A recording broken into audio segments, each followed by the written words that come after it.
Le Flash Info avec le centre de stockage de la Manche. C'est un pari réussi pour Jacques Tuzet et ce malgré une météo déplorable. On vous en parlait hier, ce nageur de l'extrême s'était lancé comme défi de rallier l'île de Saint-Marcouf à Kinéville.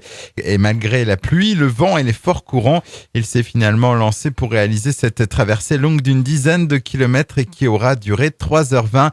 L'homme qui tenterait bien maintenant d'une traversée en baie du Mont-Saint-Michel en direction de la merveille ouverte les îles anglo-normandes. La météo qui a vraiment été exécrable hier, au tel point qu'on se serait cru à la Toussaint, avec des pluies continues entre 6h du matin jusqu'à 17h. Il est tombé 9,6 mm à la station météo de Pirou. La station météo du Cap de la Hague a même enregistré 38,1 mm de pluie, ce qui correspond à 38 litres d'eau par mètre carré.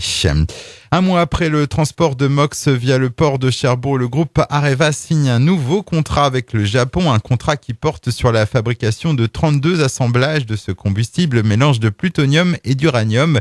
Aucun montant n'a été précisé. Le combustible recyclé sera destiné aux réacteurs de Takahama 3 et 4, une fourniture d'assemblage MOX qui s'inscrit dans la continuité des accords signés avec les électriciens japonais en 1975 pour le traitement de près de 3000 tonnes de combustible usé sur le site de la Hague. À Pirou, les gens du voyage partiront d'ici le 10 août. C'est ce qui ressort des nombreux échanges entre la communauté évangélique et les autorités locales. On rappelle que depuis lundi, une centaine de caravanes se sont installées sur le stade de football et le terrain de pétanque. La mairie de Pirou a d'ailleurs porté plainte. De leur côté, les gens du voyage pointent l'absence d'aires de grand passage dans le département. On termine avec du cyclisme. Après Cofidis et BMC, l'Écœur d'Orville et Amael Moinard connaîtra à partir de l'année prochaine sa troisième équipe depuis ses débuts chez les professionnels. Le coureur de 35 ans vient de signer pour 2 ans chez Fortuneo Oscarov, la formation bretonne qui compte déjà dans ses rangs un autre manchois, le Tour-la-Ville Anthony Delaplace.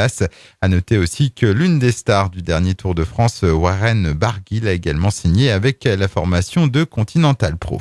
Le Flash Info vous a été présenté par Landra, centre de stockage de la Manche à Digulleville. Pour en savoir plus et visiter notre centre, 0810 120 172, coup d'un appel local.